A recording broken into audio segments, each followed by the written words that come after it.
दोस्तों, कैसे हो आप सब। एक बार फिर से आप सभी का स्वागत है बिटकॉइन एक्सपर्ट इंडिया में। और हमारे साथ में एक खास मेहमान राहुल गुप्ता जी।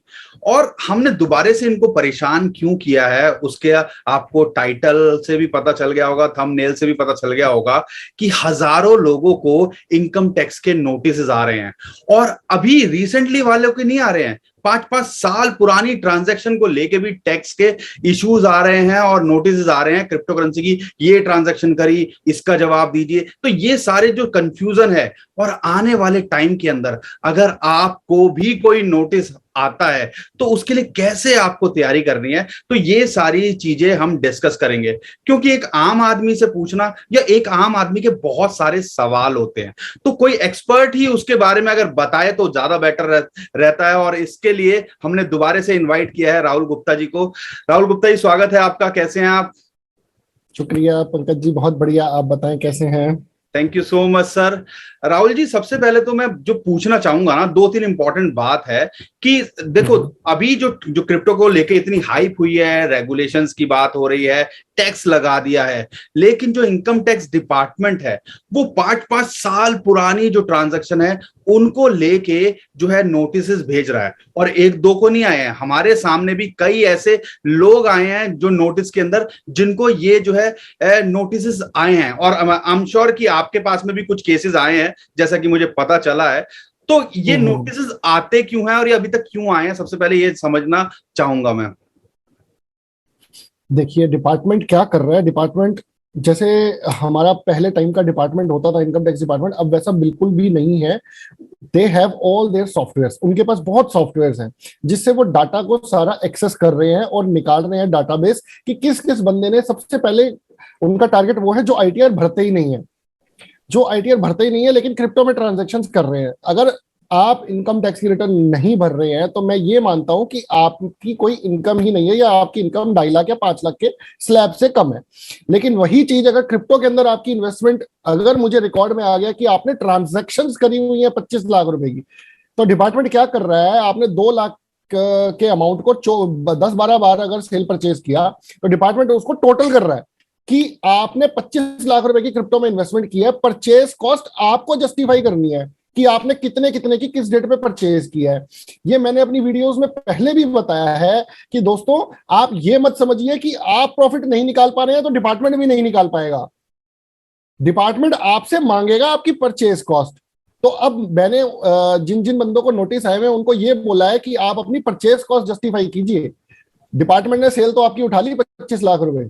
एक्चुअल में अगर 2 लाख की इन्वेस्टमेंट है, उन्होंने तो बस वो खरीद लिया, बेचा, हाँ, खरीदा, बेचा, 25। उन्होंने तो 25 कि रिपोर्ट भैया कर दिया। 2 लाख के 25 लाख बना दिए। अब आप जस्टिफाई करो कि आपने ट्रांजैक्शन करी है, प्रॉफिट कमाया है, जो टैक्स बनता है टैक्स दो। यही मोटा मोटा है ना।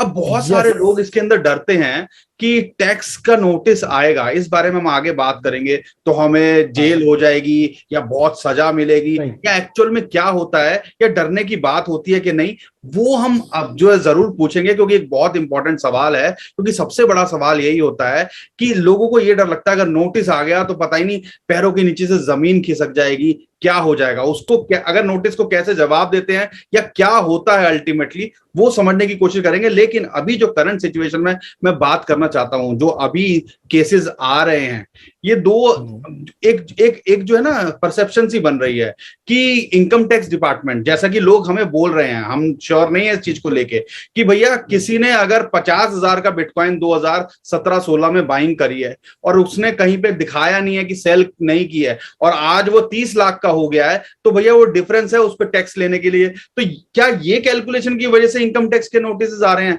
लोग ये सोच रहे हैं, ऐसा भी हो सकता है? नहीं, ऐसा नहीं हो सकता। डिपार्टमेंट के पास कुछ ना कुछ और इंफॉर्मेशन जरूर होगी जिसकी वजह से। मेरा एक आपके यूट्यूब से ही एक बंदे का कॉल आया था पंकज जी, तो उसकी बड़ी अच्छी क्वेरी थी। उसने बोला था कॉइन स्विच करके कोई वॉलेट हुआ करता था, पहले हुआ करता था, अभी भी है, जिसपे कुछ कॉइन स्विच करके कह रहा है सर वहां पे ना मेरा कुछ इन्होंने कॉइन कुछ सिक्योर जो हैक हो गया था, आई कॉइन गेस। सिक्योर, हाँ राइट राइट राइट, जो हैक हो गया था, वहां से सारा डाटाबेस गवर्नमेंट के पास आ चुका है। और उसके अकॉर्डिंग उस यूट्यूब चैनल जो अपने सब्सक्राइबर थे उसके अकॉर्डिंग वो ये कह रहा था सर इस चैनल से सारा डाटा इनके पास आया, क्योंकि मेरी सिर्फ इस चैनल की उन्होंने सारी रिसीट्स उठा ली है। अब किसी की किसी चैनल से उठाई, किसी से किसी की किसी चैनल से उठाई, तो हम ये नहीं बोल सकते कि सिर्फ इसी चैनल की उठाई है।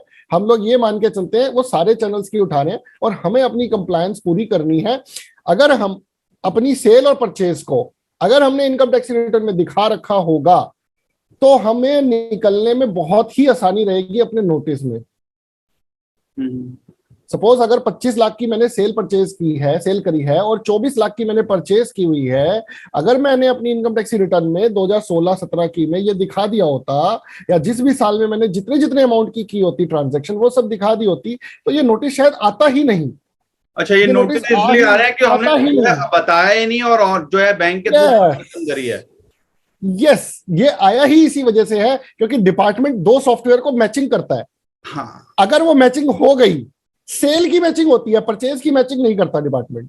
अगर सेल की मैचिंग हो गई, इसी तरीके से प्रॉपर्टी है, आप देखिए, आप प्रॉपर्टी बेचिए, टीडीएस आपका 1% कट गया, रिपोर्टिंग में आ गया, आपने अगर सेल के बाद परचेज कॉस्ट कुछ भी दिखाई हुई है, डिपार्टमेंट उसको चेक नहीं करता। डिपार्टमेंट कहता है आपने सेल दिखाई है तो परचेज भी आपने ठीक ही दिखाई होगी।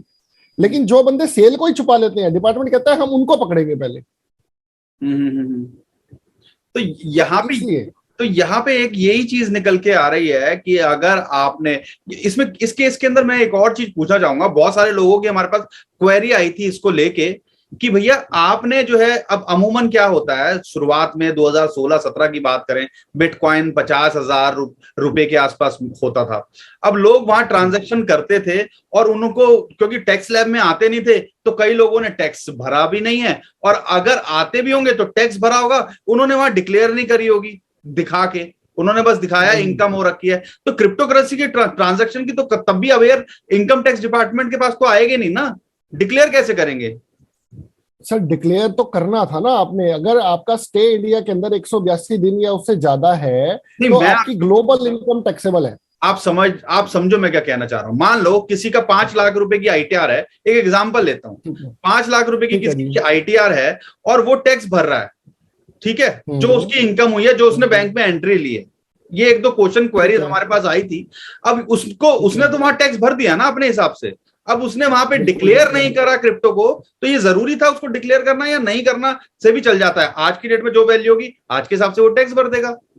सर देखिए, अगर आपने डिक्लेयर किसी और नाम से भी किया हुआ है, अगर आपने कैपिटल गेन्स में किया या बिजनेस में किया, आपके पास सपोर्टिंग होना चाहिए कि आपने डिक्लेयर किया है। एग्जैक्टली तो यहाँ पे ये नहीं है कि क्रिप्टो करेंसी आपने डिक्लेयर किया, आपको ये पता होना चाहिए कि सपोर्टिंग में हाँ आपने इसके बिहाफ पे कुछ ना कुछ भरा है या आईटीआर भरी है।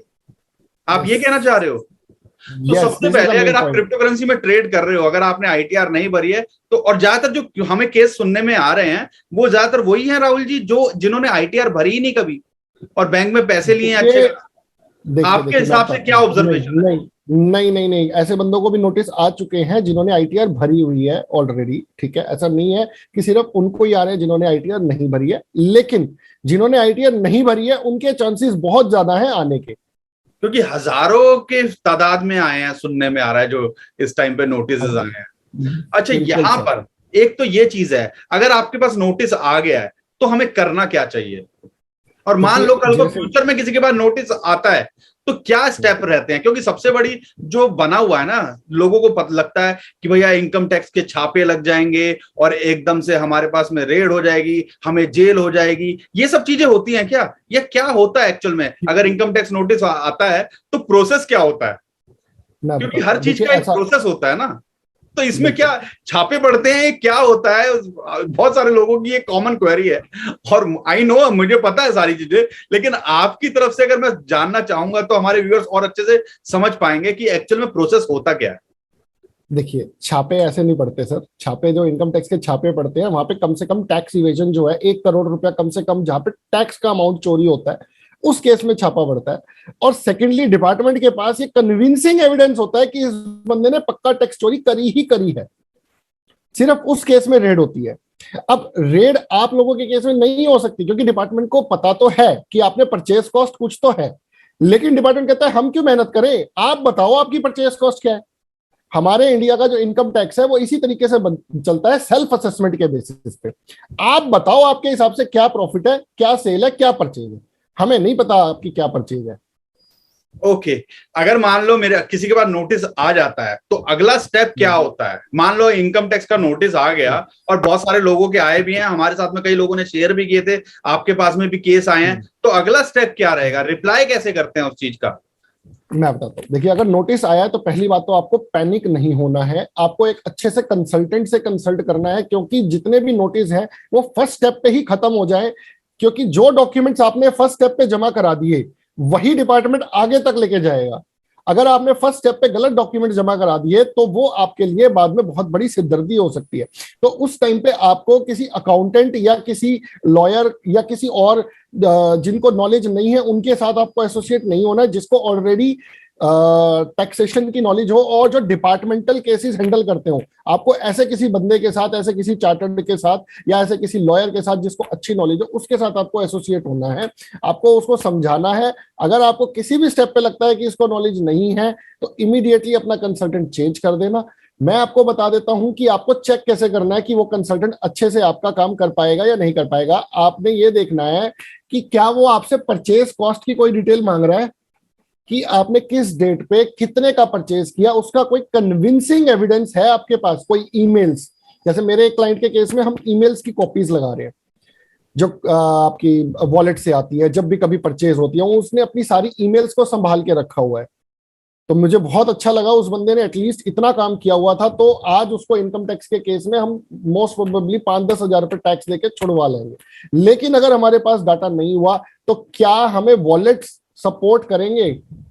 बाइनेंस या कोई भी XYZ, क्या हम वहां पे ईमेल डाल के डाटा ले सकते हैं?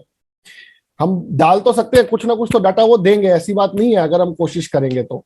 लेकिन क्या हम उस एक्सट्रीम स्टेप पे जाने से पहले क्या हम आज ही अपना डाटाबेस बनाना शुरू कर सकते हैं? एटलीस्ट हम आगे का तो बनाना शुरू करें और पीछे का जितना हम बना सकते हैं अपना बना के रखें, क्योंकि प्रेशर के टाइम पे आपको वो इकट्ठा करना पड़ेगा तो बहुत मुश्किल हो जाएगा। ओके। अगर नोटिस आता है तो पहला स्टेज होगा क्या? कोई अच्छा सा कंसल्टेंट को ढूंढे, और वो रिप्लाई कैसे होता है, प्रोसेस क्या होता है, और ये फाइनल स्टेज में सजा वजा का क्या होता है? क्योंकि लोगों को डर यही है कि यार हमें जेल ना जाना पड़े। देखिए, फाइनल स्टेज क्या होता है, डिपार्टमेंट के पास स्टेप बाय स्टेप बताओ राहुल जी, मजा नहीं आएगा ऐसे। मैं बता रहा हूँ, मेरे पास अगर मान लो आप किसी के बाद नोटिस आया, उसके बाद चलो मैं मानता हूँ क्या आप मैं मान रहा हूँ रिप्लाई करेगा इनकम टैक्स डिपार्टमेंट, यही होगा? ठीक है, बिल्कुल मैं बताता हूँ। अब मान लीजिए मुझे नोटिस आ गया इनकम टैक्स का, ठीक है जी। अब मैं सबसे पहले ये देखूंगा उसने मेरे नोटिस में क्या लिखा है। उसने लिखा है जी आपने 25 लाख रुपए की ट्रांजैक्शन की हुई है।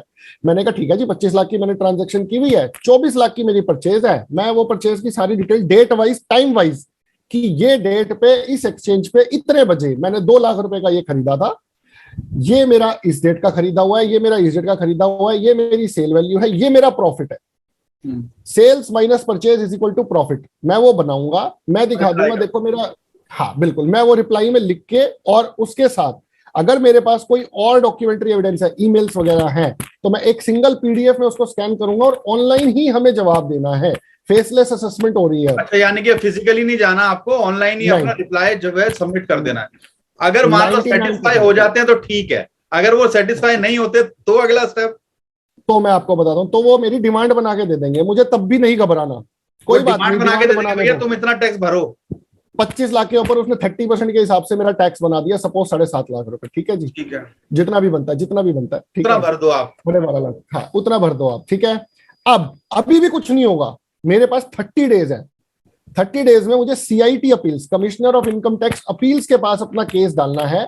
वो अगर आपको लगता है कि वो आपको सही टैक्स नहीं लगाया है इस हिसाब से, हाँ तब जाओगे ना। हाँ, अगर आपको देखो, अगर आपको लगता है कि टैक्स ठीक है, वो मांग रहे हैं, आप भर सकते हो, तो ऑल गुड। अगर आपको लगता है कि मुझे लगता है कि मेरा टैक्स सही से नहीं चार्ज किया गया है, तो आप अपील कर सकते हो। आप ये कहना चाह रहे हो? यस। आप कहाँ पे अपील होगी? CIT appeals. अब ये आपकी जो है, ये मैनुअल और ऑनलाइन दोनों चल रही है, मतलब फेसलेस भी चल रही है, विदाउट फेसलेस भी चल रही है, ठीक है। सपोज हम फेसलेस में जाते हैं तो फिर वो CIT अपील्स आपके केस को बहुत अच्छे से सुनेगा, क्योंकि it is just like a court. Online में जी हाँ, ऑनलाइन में भी और विदाउट ऑफलाइन में भी, दोनों में ही वो आपकी बात आराम से सुनेगा। CIT अपील 100% आपको कोऑपरेट करेगा, वो बिल्कुल निष्पक्ष जांच करेगा कि आपने क्या टैक्स देना था या नहीं देना था। अब जो आपने अपने डिपार्टमेंटल ऑफिसर को पहले डॉक्यूमेंट जमा कराए थे वो उसके पास पहले ही पहुंच चुके होंगे। अगर आपने वो पहले वाले डॉक्यूमेंट में कोई चीज गलत चीज को आपने एडमिट कर लिया तो वो आपके अगेंस्ट लग जाएगा case. This is why I am saying कि फर्स्ट स्टेप पे आपको जो है वो बड़े ध्यान से डॉक्यूमेंट बनाने। अच्छा, नहीं तो फिर फाइनली एक अपील का आपका मौका है अगर आपको लगता है कि सही तरीके से चार्ज नहीं हुआ है। हालांकि ऐसा होता नहीं है, अगर वो, क्योंकि जो इनकम टैक्स डिपार्टमेंट है, अगर वो आपने डॉक्यूमेंट अच्छे से भरे हैं, वो पूरे अच्छे से स्क्रूटनी करेंगे, मुझे पूरा विश्वास है इस चीज का। और अगर तब वो डिमांड बना के भेज रहे हैं तो उनको लगता होगा। अगर, लेकिन आपके पास एक ऑप्शन है कि आप अपील कर सकते हो अगर आप सेटिस्फाई नहीं हो। अगर मान लो वहां पे भी हमें कुछ नहीं मिलता, अगर सीआईटी क्या बोला आपने, CIT commissioner of income tax appeals, अगर मान लो सीआईटी में भी अगर आपको लगता है कि भैया मेरे को हुआ नहीं ऐसा, देखिए मैं आपको बताता हूँ। एक बार क्या हुआ, एक बंदे ने केस लड़ा और वो सुप्रीम कोर्ट तक केस चला गया और सुप्रीम कोर्ट में जाके बंदा हार गया। सुप्रीम कोर्ट ने कहा भाई तू केस हार गया, पैसे जमा करा। बंदा कहता मैं नहीं देता जमा, मुझे जेल कर दो। तो गवर्नमेंट ने क्या कहा, अगर आपको हमारे कोर्ट के रूट में आना है ना तो टैक्स जमा करके आना है। अगर आपको सीआईटी अपील चाहते हो कि सीआईटी अपील आपकी बात सुने तो आपको पहले टैक्स का पैसा जमा कराना पड़ेगा। तो सीआईटी के अंदर भी सबसे पहले जितना भी डिमांड होगा वो जमा कराओगे, तभी वहां पे अपील होगी, तभी वो अपील आपकी सुनेगा। अच्छा, सीआईटी में टैक्स जमा होने के बाद ही डिमांड, अच्छा। हाँ जी, वो रिफंड हो जाएगा। अगर आप केस जीत गए तो वो आपको रिफंड हो जाएगा। आप सीआईटी अपील में रिक्वेस्ट कर सकते हो, सर मेरे पास 100% पैसा नहीं है, मैं 20%, 30%, 40% इतना पैसा जमा कराना चाहता हूँ। वो मान जाते हैं नॉर्मली। अच्छा, अगर मान लो किसी का टैक्स बनता है और उसके बाद टैक्स है ही नहीं उतना पैसा, उस केस में क्या होगा? सर फिर सीआईटी अपील के पास आपकी रिप्रेजेंटेशन इतनी सॉलिड जानी चाहिए कि it will be undue hardship for you to deposit so much of the amount. अगर सीआईटी अपील को ठीक लगेगा तो वो आपका केस एडमिट करेगा, अदरवाइज आपका केस रिजेक्ट कर दिया जाएगा और आपको एज इट इज वो जमा कराना पड़ेगा। कुछ ना कुछ तो सीआईटी मान लो किसी के पैसे है ही नहीं टैक्स भरने के, तो क्या ये प्रॉपर्टियां भी अटैच हो जाती हैं? ये सारी चीजें हमने अमूमन पिक्चरों में देखते हैं, सच में होता है सारी चीजें? सर बहुत लंबा प्रोसेस है, बहुत लंबा मतलब ये प्रॉपर्टी और सजा का प्रावधान आखिरी स्टेज होती है कि प्रॉपर्टी आपकी कुर्की हो जाती है, सारी चीजें हो जाती हैं। सर विजय माल्या की प्रॉपर्टी सील हो सकती है, इतने छोटे केसेस की प्रॉपर्टी सील हो पाना बहुत मुश्किल है। गवर्नमेंट को बहुत सारी अप्रूवल्स लेनी पड़ती है इसकी, तो इसलिए घबराने की जरूरत नहीं है। लेकिन हाँ, आप अपना जो है प्रॉपर आईटीआर मेंटेन करो, और कोई भी ऐसी चीज आती है तो घबराने की जरूरत नहीं है। अच्छे कंसल्टेंट से डिस्कस करो। साथ के साथ में यार रिस्पॉन्सिबिलिटी तो बनती है ना, आप मानो ना मानो, अगर आप as a good Indian citizen बात करो तो टैक्स तो देना बनता ही है। अगर क्रिप्टो में नहीं होते, कहीं और होते, तब भी तो टैक्स देना बनता ना, तो टैक्स देना चाहिए। और हाँ, अगर आप, अब तो ज्यादा और बेटर रहेगा कि अगर आप ट्रांजैक्शन को रेगुलरली मेंटेन करो, क्योंकि सेल परचेज कर रहे हो, सारा डाटा करो, ताकि फ्यूचर के लिए आपको कोई ऐसा इशू ना है। मतलब वर्स्ट केस के अंदर लोग अल्टीमेटली आप यही कहना चाहते हो कि अगर कुछ आ भी जाता है तो ऐसा नहीं है कि दुनिया खत्म हो गई है, घबराने की जरूरत नहीं है। स्टेजेस होती हैं, हाँ, लेकिन आप इन चीजों को में पढ़ो ही ना, सबसे बढ़िया वही रहता है। राहुल जी, यही कहना चाह रहे हो आप? सर बिल्कुल, अगर आप असेसिंग ऑफिसर के टाइम पे ही उस केस को खत्म करा देंगे तो बहुत बढ़िया रहेगा। अगर खुदा ना खास्ता आप अपील्स में जाते हैं और अपील्स में जाके केस हार जाते हैं तो उतने सालों का इंटरेस्ट और जुड़ जाएगा। अच्छा, तो वो तो, लेकिन हम टैक्स तो पहले ही दे चुके हैं, तो इंटरेस्ट कैसे जुड़ेगा? सर पता नहीं ना, कमिश्नर अपील हो सकता है आपसे सिर्फ 30% जमा करवाए या 50% जमा कराए, that is up to commissioner. अच्छा, ये नहीं है कि जितना आपका अमाउंट है, ऐसा नहीं कि सारा का सारा ही, कुछ परसेंटेज जमा करा सकते हो और बैलेंस। हर बंदा कुछ ना कुछ रिक्वेस्ट डालता ही डालता है केस के अंदर कि सर मैं पूरा जमा नहीं करा सकता, मुझे 30%, 40% की रिबेट दे दो, और कमिश्नर अपील नॉर्मली कुछ ना कुछ रिबेट दे देता है। और कितना टाइम ड्यूरेशन रहता है इस चीज का, मतलब ये सारे प्रोसेस के अंदर? टाइम ड्यूरेशन सर, तो इनकम टैक्स का नोटिस आता है, हमें रिप्लाई 1-1.5 महीना जो होता है, उस जो उन्होंने टाइम दिया। नहीं सर, नहीं 1-1.5 महीने का टाइम नहीं देते कमिश्नर, ये असेसिंग ऑफिसर 10-15 दिन का मैक्सिमम टाइम देंगे। वो आपको टाइम बाय करना पड़ेगा उनसे, उनको रिक्वेस्ट करके लेटर देके कि सर मुझे 15 दिन का टाइम और दिया जाए, मैं डाटा कलेक्ट कर रहा हूँ। अच्छा, ऑनलाइन हो जाएगा सब चीजें? और मान लो अगर ये चीज नहीं होती है और फिर डिमांड बनती है, तो ये सीआईटी के अंदर कितना ड्यूरेशन रहता है, ये क्या टाइम रहता है? और 1 महीने के अंदर अपील करनी पड़ती है, लेकिन ये लंबा कितना चलता है? देखिए, आपकी कोर्ट को आप कभी बाध्य नहीं कर सकते टाइम से। नहीं, मैं अंदाजन बता रहा हूँ, अमूमन क्या केस, अंदाजन 1-1.5 साल कम से कम लग जाता है। अच्छा, 1-1.5 साल खिंच जाती हैं चीजें। आराम से ज्यादा भी लग जाता है। तो यानी अल्टीमेटली आप क्या कहना चाहते हो व्यूअर्स को, अगर इनकम टैक्स नोटिस आता है फाइनली, कि घबराने की जरूरत नहीं है, उसके आगे ऐड कीजिए आप। सर घबराने की जरूरत नहीं है। आप ये समझिए कि आप खुद वो ऑफिसर हैं, उस सीट पे आप खुद बैठे हैं, आपके पास ये ट्रांजैक्शंस लेके एक बंदा आ गया जिसकी सेल वैल्यू है 25 लाख रुपए। आपको भी पता है एज ए ऑफिसर कि उसने कुछ ना कुछ परचेज कॉस्ट का खर्चा जरूर किया होगा, सिर्फ आपको वो इकट्ठी करके वहां तक पहुंचानी है और आपका इस केस केस के खत्म। अंदर राहुल जी मैं एक और चीज बताना चाहूंगा। अब बहुत सारे लोग हैं जिन्होंने जैसे एयर ड्रॉप्स होते हैं, मतलब किसी को फ्री में दे देते हैं कंपनीज, या कई लोगों जो माइनिंग कर रहे हैं, अब उन्होंने भैया सेल तो कर दिया, उनकी परचेज कॉस्ट तो कुछ हुई नहीं ना, तो उस जीरो है केस ना में सर, क्या फिर उस होगा? केस में जीरो है ना सर, फिर उस तो जीरो। उस परचेज कॉस्ट जीरो और फ्लैट 30% या जो भी टैक्स फ्लैट 30% टैक्स, बिल्कुल बिल्कुल बिल्कुल। अच्छा, सिंपल सा है ये हाँ, तो, राइट। सिंपल है या बिल्कुल। एयर ड्रॉप, कोई गिफ्ट मिला है, सारी चीजें हैं, माइनिंग कर रहे हो, तो उसमें फ्लैट जो आपका टैक्स बनता है उस हिसाब से आपको देना पड़ेगा, उसमें परचेज कॉस्ट तो कुछ जीरो ही होगी ना। बाकी अगर आपने खरीदा है तो आपको पता ही है क्या परचेज कॉस्ट है, राइट। तो दोस्तों उम्मीद करता हूं बहुत सारी चीजें आपकी सॉल्व हुई होंगी, और आपको अल्टीमेटली अगर नोटिस आए तो कोई टेंशन नहीं होगी शायद इस वीडियो देखने के बाद में। लेकिन हाँ, गलतियां मत करो, पूरा डाटा मेंटेन करो। अगर ऑलरेडी नोटिस आ गया है तो आपको राहुल जी ने जो है स्टेप बता दिए हैं। कोई अच्छा सा कंसल्टेंट जो है आप हायर कीजिए, या अगर आपको लगता है तो राहुल जी से भी आप अप्रोच कर सकते हैं। उनका यूट्यूब का जो चैनल है हमने नीचे डिस्क्रिप्शन में दे दिया है उसका लिंक, उनको आप फॉलो कर सकते हो, या उनसे बात करना चाहो, उनसे डिस्कस करना चाहो तो उनके चैनल पे भी कर सकते हो। इंटरेस्टिंग बात क्या है, क्रिप्टो करेंसी की भी वो रेगुलर वीडियोस बना रहे हैं टैक्स के अलावा, तो उनका भी आप फायदा उठा सकते हो टैक्स से रिलेटेड क्रिप्टो करेंसी के अंदर। हमारे कंपटीशन में नहीं है ध्यान रखिएगा हमारा साथ दे रहे हैं राइट राहुल जी। तो बहुत बिल्कुल अच्छा सर लगा राहुल बिल्कुल। जी एक बार फिर आपसे बात करके, थैंक यू सो मच। जल्दी थैंक यू मिलेंगे वेलकम। आपसे। ओके।